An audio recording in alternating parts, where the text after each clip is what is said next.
ปัญหาเศรษฐกิจในครอบครัวเกิดขึ้นเขากลุ้มใจแล้วเขาก็ไปสูบบุหรี่แก้กลุ้มแล้วเขาก็ไปกินเหล้าแก้กลุ้ม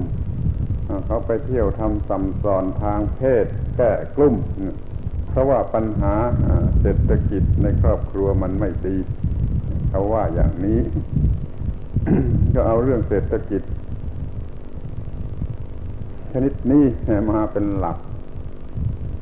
เรื่องเศรษฐกิจชนิดนี้มันไม่ได้หมายความตรงตามตัวหนังสือว่ามันเป็นเรื่องที่ดีที่สุด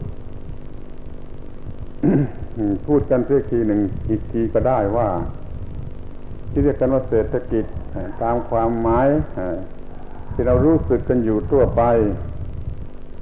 มันเป็นเรื่องการค้าหากำไรเสียมากกว่าก็ให้ดูให้ดีแต่ว่าคำว่าเศรษฐกิจกับคำว่าการค้าหรือพาณิชยกรรมนี่มันไม่ใช่เรื่องเดียวกัน